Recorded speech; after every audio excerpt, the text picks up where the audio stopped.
Good morning, Joyce. I am. I feel like a lot has already happened. You had a cat walk across your computer. I did. We got Yeah. unhooked once by a cat. I know. Dog is hanging out. I don't know why, but there's a vortex in here for weird animals. And I'm a weird animal. Me Um, too. the other day I posted on Instagram the question to adopted people, what do you most want to hear? And I thought people's answers were beautiful and interesting. And I thought maybe I could read them to you and we could talk about like what adoptees most need to hear. Does I'd that? love to hear it. I'd love Okay. to hear them. Okay. Um, we are sorry. I apologize. Ideally, the sound of silence. In our quiet, the world would find peace, and collectively, we'd finally breathe, create, and love, finding our future by awakening our origins. You can rest now. Myself telling me that I have value, am valued, and that I deserve the best, so I should just go for it on repeat every 5 seconds until I am living it. Honestly, my story of how I came to be, they are both gone, and no one can tell me about who they were together, which leads into my origin story.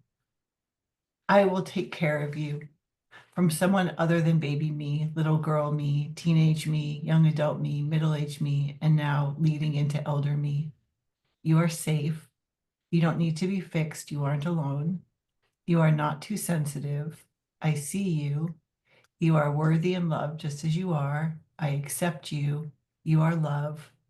My mother's voice. Wow. Right? I was thinking I wanted to create some sort of um, like children's book, with things adoptees want to hear before they fall asleep and have something on repeat. What do you think this longing to hear things, um, what can be done about that? Anything? I don't know. I'm still stuck on thinking about the comments that were made, and I remember a few in bunches. Mhm. I might have to pick out some and read them again. But in the very beginning, there was a lot of I'm sorry, a lot of apologies. Mhm. Mhm. Um, and it's interesting that that's what adoptees want to hear, because in some way that's about the other. And I Mhm. guess I understand that. The importance is some people don't get it. Mhm. And when they get it, they can actually realize that it did some harm. Mhm. It being whatever wasn't acknowledging the reality of the adoptee. So it's interesting that the first things you read were about wanting apologies. I don't know. I think I hear more adoptees wanting acknowledgement, Mhm. which isn't so far different. Maybe apologies come after acknowledgement, but there was another thing that stood out to me, and that was you're too sensitive, or Mhm. I hear that all the time. This week in two different sessions, I had adoptees, unbelievable adoptees who are top of their game professionally, in their 40s, in their prime, doing their thing and really succeeding, who still get you're too sensitive from their adopted parents when they try to explain how difficult it is for them being a transracial adoptee. There's a lot of protection on the part of the other that keeps some people from really acknowledging who you are. But then to blame the adoptee, it's like shaming and blaming to say you're too sensitive. What's too sensitive? You need to be sensitive if you've been hurt or if you've been unseen. So I get it that that's what they want to hear. That's what we want to hear. That's, some acknowledgement, some reality, some you're not too sensitive. You're just aware. in ways that other people aren't. So there were those things. And then there were others. I'm losing track of them Well, because could we, you know what? Could we focus on the you're too sensitive? Because maybe in another time we could pick some other ones apart, but that one, I feel like that one umbrellas a lot of them. And I loved what you were saying, and I wanted to hear more. And I was curious, even like what the definition of sensitive is. can I go and see if I can very quickly Yeah, of course. get a book? Yeah, I'll be right back. yeah.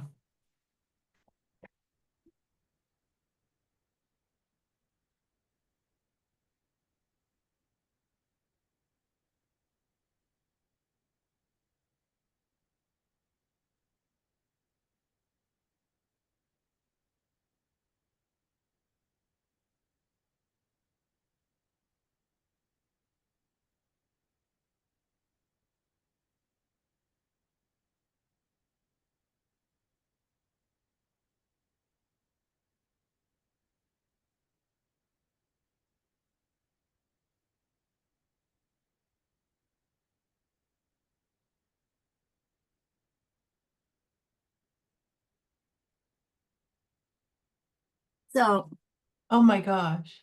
this is a book I often read to kids and to adults. Um, and it's really wonderful. I won't read the whole book, but I'll read a couple of things about it. I'll just read the inner cover. This tender picture book follows a girl who is told she is too intense, too sensitive, too much. She's told to grow a thicker skin, but the words of others slip right through. They somersault around inside and press against her heart. What can she do to stop the hurt? She needs to take time alone to think and read and rest and create. Thoughtful text, detailed collage illustrations, and an unexpected word puzzle combine the moving portrayal of a girl who discovers that what others call a weakness can also be a gift. Oh, can we see the cover again? Sure. It's Oh, called that's beautiful. Sensitive by Sarah Levine and Meredith Amini. Okay, thank you. But anyway, I really like this book, and it acknowledges that sensitivity isn't always a problem. We're living in a land right now where, was it J.D. Vance or someone in power said empathy is bad.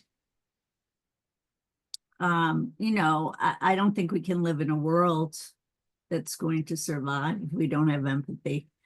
And people who are empathetic are always sensitive. Mhm.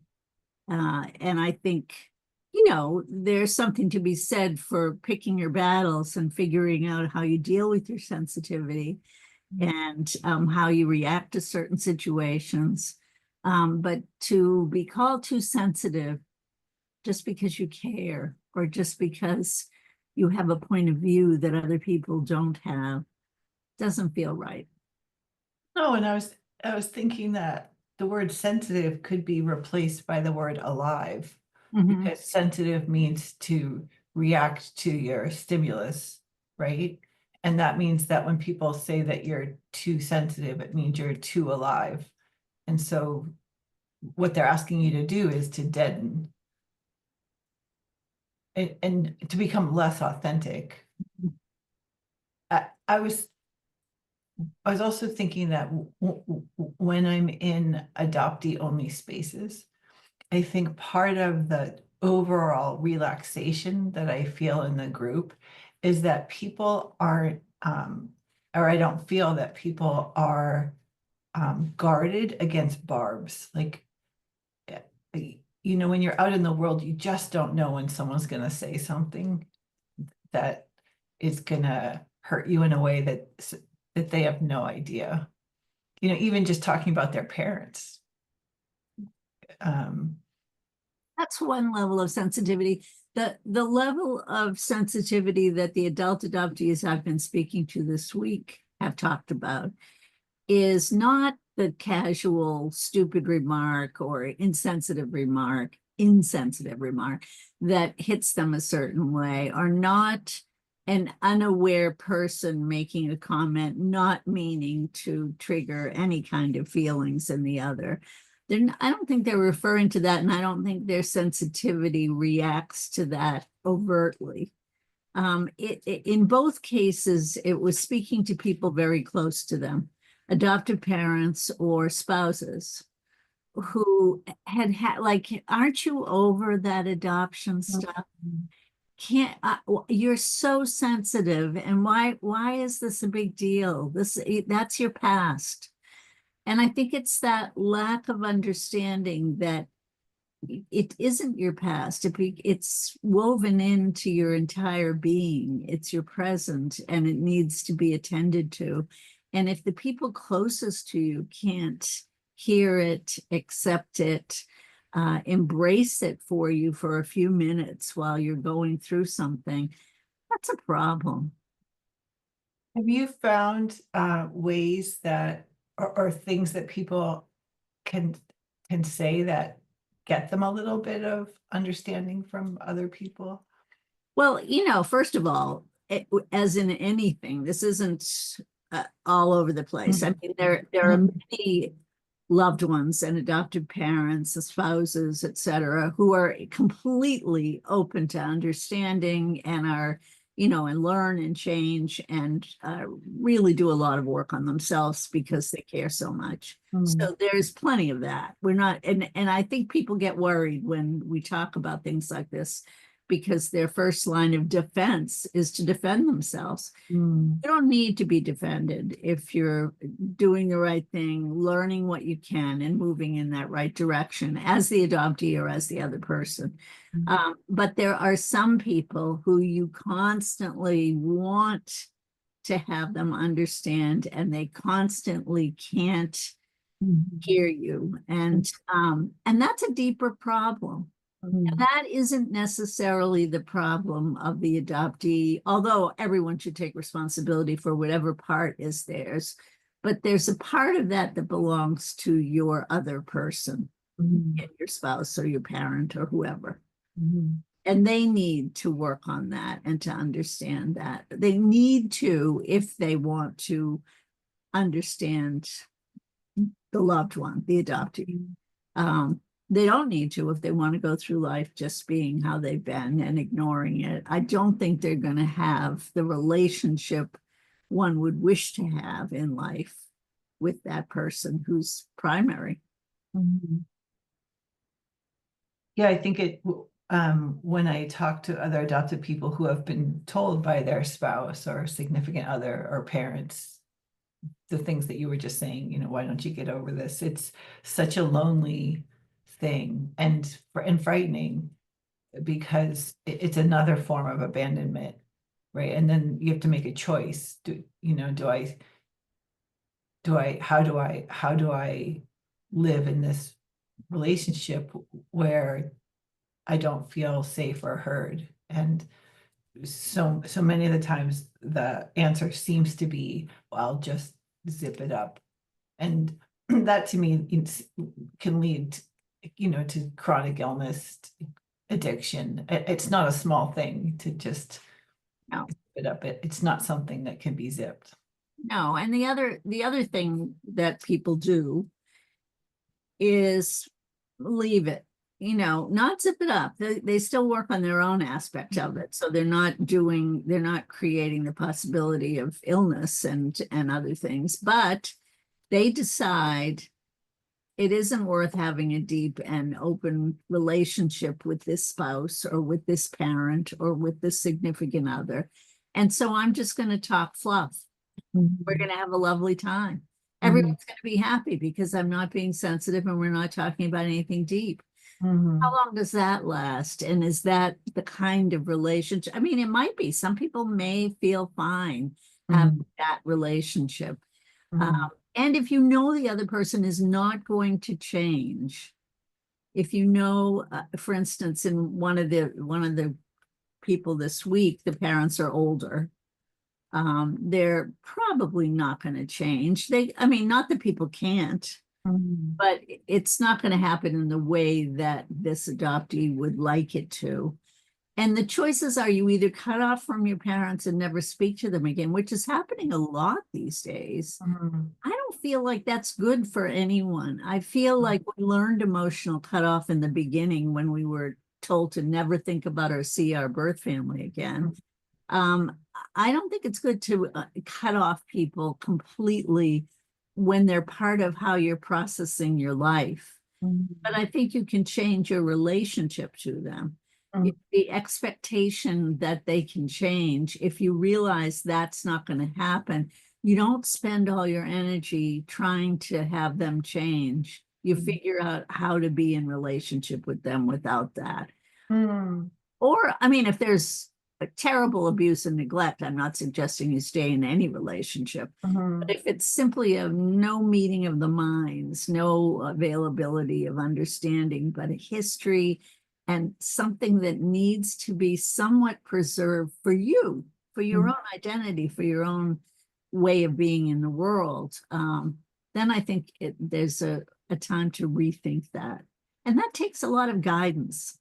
Yeah, sometimes I wish that my mom, well, I wish she would come back a lot, but I wish that she would come back just so that I could practice being with her, not trying to convince her of anything because she didn't have the tools. It just, it wasn't going to happen, is my feeling. But I think one reason I wanted her to understand was that because then I would feel validated and I would give myself validation. But I would love to be with my mom being secure in my knowing that the adoption and relinquishment was very traumatic to my system and that it'll be apparently a lifelong journey to address it and still have full love for her, knowing that um she can only go so far and not hold that against her. But I feel like that also comes with getting older, Mhm. that I'm more aware that life is short and that I don't have that much time, so I would rather have love than things that were so important to me when I was younger.